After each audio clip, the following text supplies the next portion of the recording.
Welcome to Linda's Corner. My name is Linda Bjork, and today we're going to be talking about creating your life on your own terms. I'm delighted to welcome special guest, Christy Fexer. Christy has 20 years of entrepreneurial experience, 10 years of mentoring and coaching, and a lifetime of personal development. She is also the host of the podcast, All in the Name of Growth. You can reach Christy at her website, christyfexer.com, and I'll include a link in the show notes. Welcome, Christy. I'm so glad that you could join with me today. Hi, Linda. Thank you so much for having me on. I'm really excited to be here. I am too. I had so much fun being on your show and having that great conversation. I'm just excited to keep it going and to flip chairs and to be able to continue this. Yeah, me too. Always enjoy just kind of, you wanted to live life on your own terms. So can you start with your story and why you are what you are and why you do what you do? Yes, I would love to. So I think, it really starts back in my childhood. And I was actually trying to figure out the other day, like, why I am the way that I am. Like, when did this all start? And I remember there was a moment in time. My parents were actually divorced when I was little. So we did, split time between two homes at times. And I remember that there was a time over at my dad's house, and he wasn't really great at providing a lot of opportunity for us to be kids, right? Like, it was just like when we went to my dad's house, we were just like there. And there wasn't ever really like a lot of food in the house or things to entertain us. And like, it was really honestly just kind of boring. And so I remember like this moment in time where it was like, I hate this. I want to be in control of my life. I don't ever want to be at the mercy of somebody else telling me where I have to go or what that's going to be like. I want to be able to provide the things for myself that I want. So as I started getting older, and that was very young, as I started getting older and people would ask me, what do you want to be when you grow up? I would flip around between, like a lawyer or a dental hygienist or a psychologist. And at the heart of all of those things, though, was really, I wanted something that I could create my own schedule and be in control of my own life. I wanted to be able to have the freedom to live my life in the way I wanted to and not to have constraints on what other people wanted for me or what that was going to look like. I wanted it to just be on my terms. So as I moved forward into college and was trying to look at, what profession is actually going to provide me with that, it became about business and entrepreneurship. And I was like, it was like the heavens parted when I realized that was an option. And I was like, oh my gosh, yes, that's so it. That's me. That's what I want to do. And so I started going to school for business and entrepreneurship, and about 6 credits shy of graduation, I was like, what am I doing here? I'm like acing all of my classes. I am still playing in other people's ballparks. Like, this is still somebody else's terms for myself. And I already inherently know all of this stuff. I had started working when I was 14. So I had lots of work experience, lots of independence, lots of like belief in myself that I could handle anything that came my way.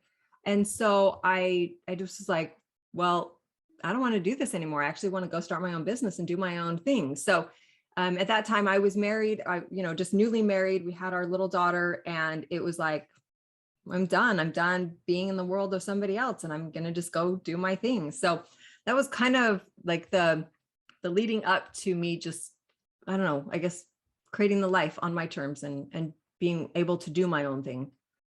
Okay, I love that. And you brought up so many different things. So is it okay if we kind of go back and Yeah.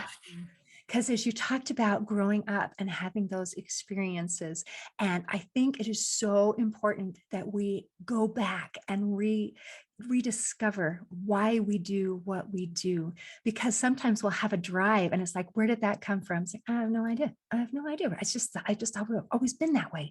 And when we figure out the whys, it helps us to be able to understand ourselves better. And when we understand ourselves better, then we're able to move forward and to grow better. So that is so beautiful. And as you're talking about this experience and spending time and not being in control of yourself, and that's true for any child, because we don't get to be in charge of ourselves. Yeah. We're adults. But I love that you brought up the specific things of dealing with the situation of divorce, because that affects so many people and it affects us in different ways. And I also loved in our conversation before when you talked about how when we are trying to figure out the whys and wherefores, and we assume as children that the adults in our lives have all the answers and that they understand everything and that they're coming from this place of wisdom. And then when we grow up and we realize we ourselves are not always functioning at 100%. We don't Mhm. have everything figured out. So as we go through that process, it's helpful to recognize and to be able to look at this is why, and to look with compassion at the people who influenced us and say, huh, Mhm. you know what? He was just a human. He didn't know what the heck he was doing. Right. So well done on all of that. Okay, so we're kids. We want to have this power, and I think everybody wants it when you grow up. We want it of some kind. Well, actually, that's not true. Some people still like to be told what to do because it's safer. So for you, you True. had that power and that independence. I want to do what I want to do, and then that led to this business. And then you said, and I'm still playing by your rules. I'm still Mhm. playing by somebody else's rules. So I have kind of a question. Are there any rules that, feel like they're universal that you fit in and maybe I fit in that are we can be ourselves and be free, but still, I don't know. I mean, we have to get along with people. We can't everybody just say, oh, and do whatever the heck I want. You know what I mean? Yeah, yeah. So I think that one of the thing that's really important, that is a universal rule, and people can tap into it or ignore it, like, which is true of all rules, right? Whether they're universal laws or they're just regular laws. And that is that we have the ability, we have an inherent worth inside of ourselves that is determined just because we are who we are. And it has nothing to do with anybody else, has nothing to do what people believe about us or say about us or think about us. That's really none of our business, anyways. Our business is what's happening inside of ourselves. And if we will take the time to spend on introspection and self-awareness and really trying to understand who we are and why we are the way that we are, it only helps us to be able to become the person who the best way that I can describe it is that I know I have my own back. And I think that there are moments in time where I was able to look back, and I think that this is going to be true for everybody, but I think some people choose to ignore it. There are moments in time where I was like, I don't want to do this anymore. So let me give an example of that. When I was 18, I graduated from high school and I had been dating a guy for my junior and my senior year. 2 weeks before graduation, heartbreakingly, we broke up. This was the guy I was going to marry. This was like our life was kind of determined out. And it was, I didn't want to be there. And we lived in a small town in Wyoming, and everybody decided that they needed to tell me all of his comings and goings and when he went to the grocery store. And I was like, this county is not big enough for both of us. I can't stay here. I have to leave. And so 6 months after graduating, I packed up my car and my mom wrote me $100 check and I moved to a new state, and I didn't have a job. And I didn't really have, I mean, I was sleeping at a friend's house until I could find a more permanent situation and find a job. I didn't have anything really going for me at that point, except for this $100 that my mom had given to me. And I made it work. I'm still living in the same state. And I think that it's in those hard moments where we test ourselves and we find out what we're really made of. And I know that that is true for every person because life is just hard sometimes. And there are moments in time where you have had your own back. And if you will just sit with that for a moment and realize that you can figure out whatever comes at you, you will only be better for it. And it will only give you more confidence to be able to live life on your terms, to be able to set boundaries, to be able to say, this is what I am okay with, and this is not what I am okay with. And there's a breaking point, and you don't have to live in misery. Oh, I love that. How incredible that you are so capable and confident at such a young age. And I love, if we go back to my question that went to the story, that went to the thing of what are some universal rules, I love that you put it into inherent value, that I have inherent value and I've got my back. And you know what? The person who's got my back really cares about me. And that is huge. And then if we can take that and then say, all right, and now I also recognize that you have inherent value and he has inherent value and she has inherent value, then that is going to influence not only the way that I feel about myself, but my interactions with other people, that I see something in them, the divine Mhm. in them. In fact, I've heard that the word aloha and namaste actually mean the same thing. And it's Right. basically the God in me sees the God in you, or the divine Yeah. in me sees the divine in you. And that, if that's the basis, we are good to go Yeah. because I'm in a good place and I'm going to treat other people with respect as well. And we need community. So I'm so glad that you have your own back. We got to have our own back. And then, isn't it wonderful that we can also create a community of people who will also have our back? Because as awesome as we are as an individual, we're so much stronger as a community. So love it. Love, love, love. Okay. So now you talk about how, in order to be successful in anything, really the basis is that working on our personal development. So Mm. you want to kind of explain that. How does this create a foundation so that we can be successful in whatever the heck we want to do? Yeah. So one of the first things so let's take it back probably 10, well, maybe more than that, 15 years ago. My husband got really into Anthony Robbins, and he was just like it just spoke to him. He was like, holy cow. And he came from a really dysfunctional kind of background and family circumstances. And so there was a lot in there to unpack. When he found Anthony Robbins, it was like a ladder, like you had talked about, like there was a ladder that he could like find his way out of this life story that he had been telling himself and living in. And I was like, oh, that's good for you, but I don't need any personal development. And it really was like, I already got my own back. I'm already good enough at the way that I am.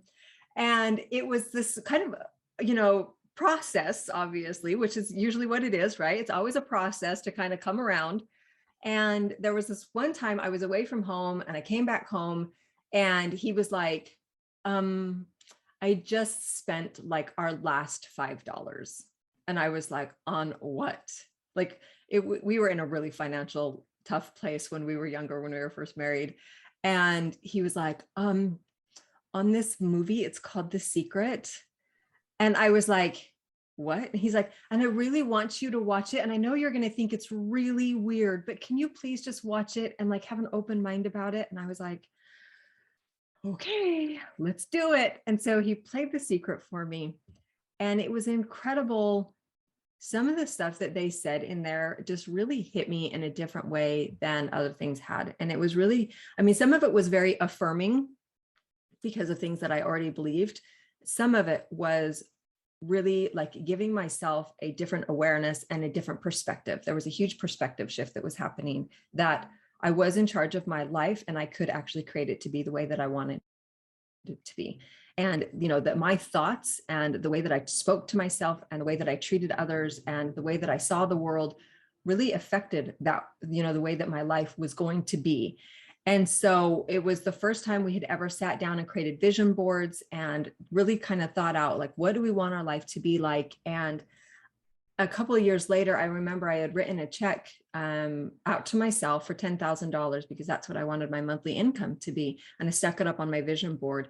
And within a couple of years that came about and I was making $10,000 a month. And it just like, there are moments in time where you recognize that something's not working and something has to change. And that was kind of one of those moments for me, was that I didn't like the situation that we were in financially. I didn't like, being stressed about being able to put shoes on my children's feet and being able to provide for them. I didn't like feeling like I was at the mercy of whatever it was, my husband's job or, whatever that looked like at that time, because there's been an ebb and flow in life where I wasn't fully in control of my circumstances. And I think that that's just because I was giving that control away rather than keeping it for myself and saying, no, I am in control and I am going to do the work it's going to take for me to be able to have the life that I want to live, rather than turning it over to somebody else and saying, yeah, if you'll pay me X dollars an hour, that would be really helpful. Right.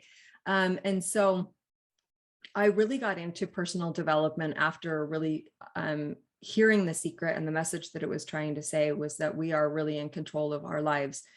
And so I did a deep dive into personal development. It is something that I think is really important because it helps us to be able to borrow other people's minds and experiences and not have to live them for ourselves, and be able to make those changes and feel that perspective shift within ourselves. And I've also seen the way that it changes other people's lives. So the last 10 years, I've been mentoring women and helping them to be able to start their own businesses. And it's been a really eye-opening experience to be able to take not only the stuff that I have learned and that they're learning, but I was able to take the stuff that I was learning and to make it applicable in their lives. That maybe that thing that I read wasn't for me, maybe it was for them, and I get to be the messenger for them. So personal development, like you said, it isn't always just about you, it's about the community that you can impact. And that's how I have seen it really benefit not just myself, but the people around me, is that it helps them to see, well, if she can change, and this is what she's saying that I can do in my own life, then maybe I can also change. That is awesome. Wow, so many awesome, amazing things. So, for those who are listening who are not yet familiar with this movie, and there's also a book called The Secret, it is kind of a documentary sort of on the law of attraction. And the law of attraction is basically that what we think, what we say, our energy, our intention that we put out into the world has a way of coming back to us, and it comes back in a physical form, and they call that manifesting. And some people put it in this way: thoughts become things. So the way that we think and the way that we assume our life is usually comes true. And I've had another person explain it this way. He said, whatever message you send out into the universe will respond, this is true. Here's some more evidence to support that. Mhm. And so whatever things we choose to put out there comes back to us. And I know in my personal experience I had to work on my negative self-talk, Mm. because those thoughts have a way of coming true. And so to change that into putting into positive thoughts about myself, positive thoughts about my circumstances, these things make a difference. Now, I love talking a little bit about your experience with you and with your husband, and the kind of the attitudes and the experiences that you both brought to this union, and Mhm. how you had this confidence and independence and I got this, and he came from a place of dysfunction and some things that needed to be unpacked. And what's so beautiful about personal development is it doesn't matter where we start. Right. There is nothing that limits us or makes it so that it's for everyone except for me. Right. Because I think in a lot of our heads, we think, oh, that's nice for other people, but it's not for me. Mhm. And so it's helpful to hear this story and say, no, actually, it doesn't matter where you start. All it is a starting point. And Mhm. then from there, you can learn and grow and develop. So super awesome. And I'm delighted that you have been able to reach your goals and that you're able to now use your experiences not only for yourself, but for others. And that is so amazing. Yeah. Yeah. I love the quote, a rising tide raises all boats. And I think that there is so much truth in that, that when we, whether it's in a relationship like my husband and I, when I'm down, he lifts me up. And when he's down, I can help lift him up, or in our communities, in our work environment, in our families, whatever that is I know for a fact that when we work on ourselves and we try and better ourselves, it only helps the people around us to want the same things for themselves. And at first glance, some of them may reject it. And they may be like, I don't, like you're saying, well, that's good for you, but it's not for me. And, there are some people that have to overcome their own limitations in their time, but it is not for us to be able to shrink to meet other people's. We are always meant to grow. And I am a huge, huge advocate for personal growth. Obviously, that's why my podcast is all in the name of growth. It is something that I wholeheartedly believe in, and I've only seen good things about it. And I know for a fact that it gives us an ability to be able to magnify and identify in other people. And I like what you said about being able to see other people and say, okay, if I can see goodness in me, I can see goodness in them too. And I don't know how familiar you are with the Enneagram. I'm an Enneagram 8. And so that is really the person who really first obviously advocates for themselves, but then also loves to advocate for others. And that is definitely the kind of person that I am. I love being able to, when I was doing my business before, I had this really great wellness business and it was really thriving. But the thing that I really loved about it was helping other people create their own businesses and be able to be successful in their own lives and see the changes that were magnified in them. And that's why I am here today doing what I am doing, because I really like to be able to help people find their own self-worth and to be able to see that they have something to give to the world. And yeah, that's kind of why I am where I am. I love it. And if we can even go on this a little more. So for anyone who's listening, we have wonderful, wonderful people who feel like, my purpose is to serve other people. And I don't really matter that much. I'm just helping. I'm just here to help Mm, others. And although there is an element of goodness in that, I'd like to bring in this idea that personal development is not just about you, mhm. because sometimes people think, well, I don't need to work on these things because maybe I'm not that important, or maybe it feels selfish. Mm, And I don't want to be self centered or selfish. I want to be thinking about other people.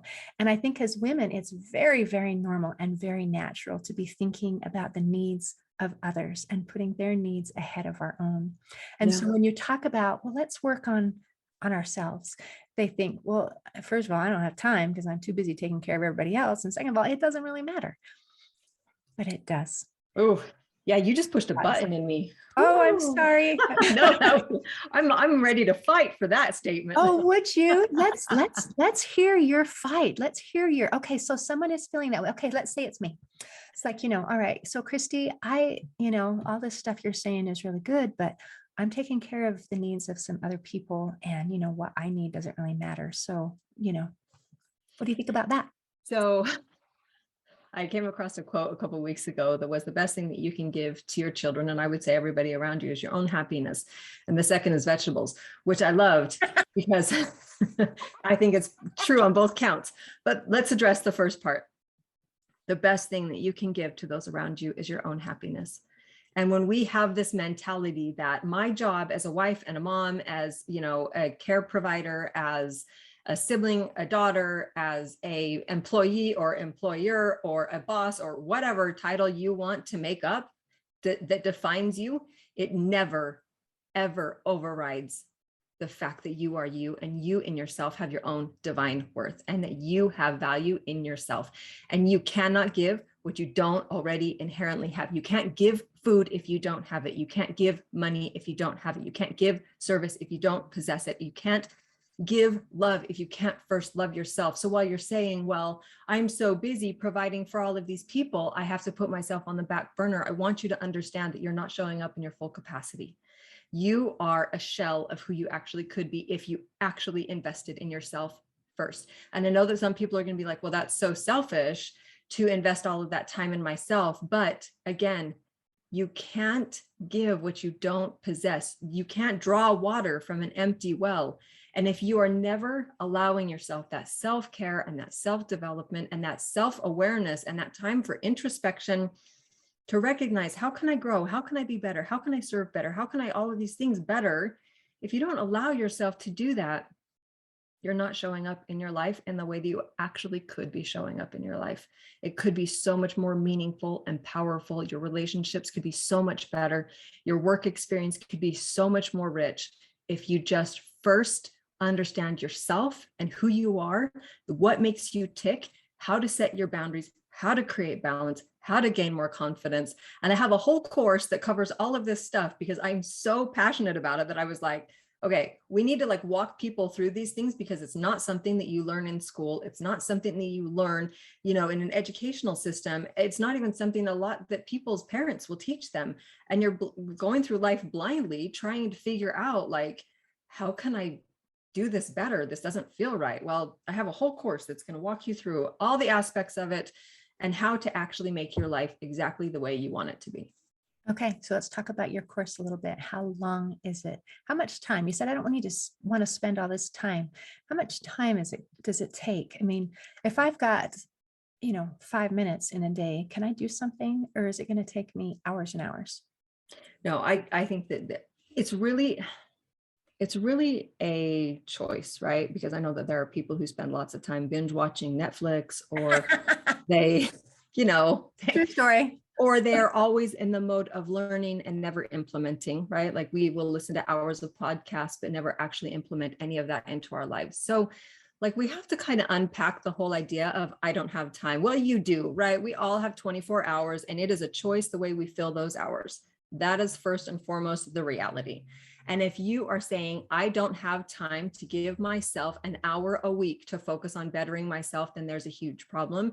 And there's something that, like, there's an underlying thing there that needs to be addressed, because you should, without a doubt, be able to give yourself at least an hour a week, if not an hour a day. So, yes, I understand that there are busy people and they have lots of things on their plates. And yes, in the course, you definitely can. There isn't a timeline on it that says you have to finish in this amount of time. It opens up as, you're ready for the next module, and allows you to be able to move through it at your pace. And I find that people, in module one, I'm not playing around. Module one, I have people get back to me and they are like, I'm going to have to sit with this for a minute because you asked me questions that I have never even considered before. And so I'm going to have to take a minute to digest that. And I'm like, please do as much time as you need, but don't neglect it. Like, don't put it off in the name of, I'm going to sit with it, and then not actually, like the whole learning, not doing thing. Do something with it, actually fill out the worksheets and then move on to the next part. But yeah, I mean, I think that development, like I said before, it's a process. It's a process of getting from where you are to where you want to be. And the time that it takes to get there is going to be different for everybody, depending on how invested you are in that change, and how many beliefs and shortcomings you have to overcome and are willing to overcome. So true. That is fantastic. And I caught two specific time options, and I know there are infinite, but an hour a day or an hour a week. And an hour a week, if we broke that down, that's less than 10 minutes a day. And we can do that. We can all find 10 minutes in a day. So as we're talking, there's necessary buy-in. There is, I'm not going to do this unless I feel like it has value. And if it's going to first do me some good, that matters. And second of all, that I am worth it. And another thing is that it will make me be a better person in every capacity that I function in. So if we can recognize all of these things and then say, and the time is reasonable. And it doesn't matter if we're crawling or walking or skipping or running. It does matter that we're not standing still. Yes. And it does matter because that you're not actually, you're sliding backwards. Oh, isn't that? There is no standing still. There is no standing still. Well, I guess it's a little bit almost like a treadmill where we can stand still, but our progress goes backwards unless we are doing something about it.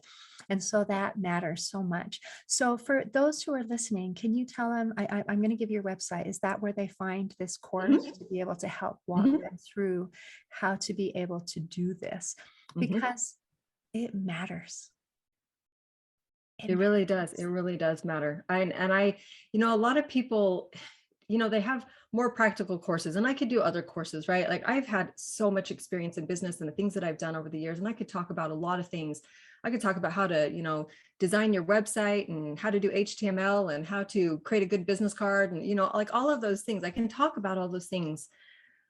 But none of that really matters until we can figure out at our core who we are, and we can fix what's inside of us so that we can show up more magnificently in all areas of our life. So that's why I talk about what I talk about, because I recognize that inside of ourselves, that's the first place we have to start if we want to create big changes in our life. Oh, I love it. And we've talked about change. There's a combination of learning and doing. So can you give us one thing that I could do today that's going to help me bring me, one step closer, whether I'm crawling or walking or skipping or running, that I am moving forward rather than going backwards? Yes, yes, yes. Oh, thanks for asking that question. Boundaries. Women, men, we are horrible at setting boundaries. It's so easy for us to be like, yes, yes, I will do that for you. Yes, I will do that for you.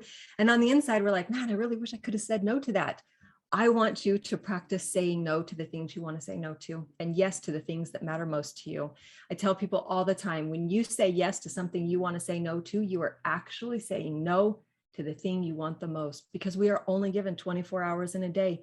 We are only given a limited opportunity. And if we are spending our time doing the things that we don't want to be doing, it doesn't give us the time to do the things that we actually want to be doing. And so often we will say yes to things and people and circumstances that we don't want to have in our lives. And then we resent those situations, and we're frustrated with the people that we actually love and that we want to be spending our time with. And it turns into this like pool of negativity because we didn't stand up for ourselves and say, no, thank you. And I also want you to understand that no is a complete sentence. You don't have to justify yourself. You do not have to tell people why you're not doing it or how it impacts you or any of those things. You can just say, oh, thanks for the opportunity, but I can't right now. End sentence. It doesn't have to have anything else. You don't have to justify your choices. You can just say no. Ooh, I like that. Setting boundaries. What would our lives be like if we set our boundaries? Oh, we would have so much more freedom, and Yes. we would have more Enjoy. time. Joy. Oh, lovely. That's awesome. I had another friend who explained boundaries this way. He said, it's not about saying no. It's actually about saying yes to yourself. Yes. It's about saying yes, as you mentioned, when I am saying yes to you, I am saying no to myself. Right. If I'm saying yes to myself, that might include, in fact, it's going to include No to you. no to some other things. And then one step further, it's if someone else says no to me, rather than being offended, just recognize, oh, they are saying yes to themselves. I have that permission, and so do you. So do they. It has nothing to do with me. It has to do with where they're at and what they're able to handle at this time. Yes. So, Yep.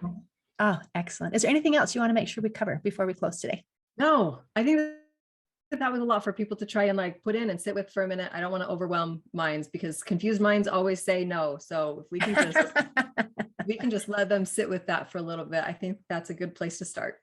Perfect. Well, thank you so much for visiting with me today, Christy. Thank you for having me on, Linda. I really, really enjoyed it. Oh, me too.